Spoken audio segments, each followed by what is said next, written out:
જય શ્રી રામ, જય મા વિહત. સુરત અત્યારે જળબંબાકાર છે. ચારો તરફ પાણી જ પાણી છે, રેલમ છેલ છે. પરંતુ આપણે માતાજીની દયા છે. 4 ટાઈમ ખાઈએ છીએ, 2 ટાઈમ નાહીએ છીએ. ગેસનો બાટલો સ્ટોકમાં છે, અનાજ, શાકભાજી બધું જ સ્ટોકમાં છે. 15 દિવસ પણ વરસાદ પડ્યા કરે સતત કે પાણી ભરાયેલું રહે તો પણ આપણાને કાંઈ ફરક પડે તેમ નથી.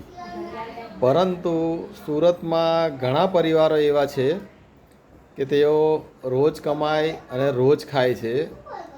તો જો હજુ પાણીની સપાટી વધે તો એ લોકોની હાલત શું થાય? કામ ધંધે તો અત્યારે પણ જઈ નથી શકતા. એ લોકોનો ઘર વખરીનો સામાન જો તણાઈ જાય તો એ લોકોના કેવા હાલ થાય? 2-4 દિવસ પાણી ના ઉતરે તો કામ ધંધે જઈ ના શકાય, તો તે લોકોની પરિસ્થિતિ શું થાય? તો તેવું ના થાય ને હજુ વધુ વરસાદ ના પડે ને હજુ પાણીની સપાટી ઉપર ના આવે તે માટે આપણે બધાએ માતાજીને પ્રાર્થના કરવાની છે.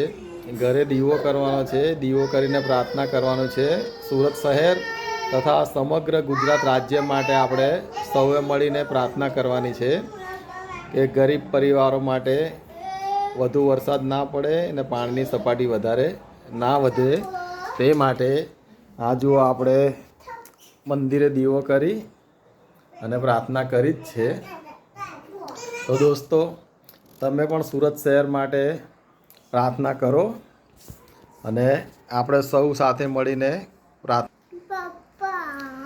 વરસે ભલે વાદળીને વાયુ ભલે વાય, વરસે ભલે વાદળીને વાયુ ભલે વાય, માડી તારો દીવડો તોય ના બુઝાય, તોય ના બુઝાય.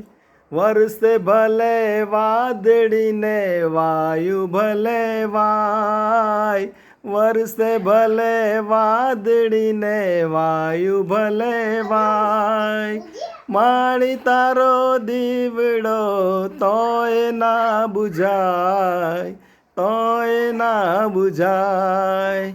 તો મિત્રો, તમે જો પ્રાર્થના ના કરી શકો તો કમસે કમ આ વિડીયોને બને તેટલો શેર કરજો, જેથી બીજા લોકો પ્રાર્થના કરી અને ગુજરાત રાજ્ય તથા સુરત શહેરને બચાવવા માટે માતાજીને પ્રાર્થના કરે. તો બોલો જય મા વિહત, જય શ્રી રામ.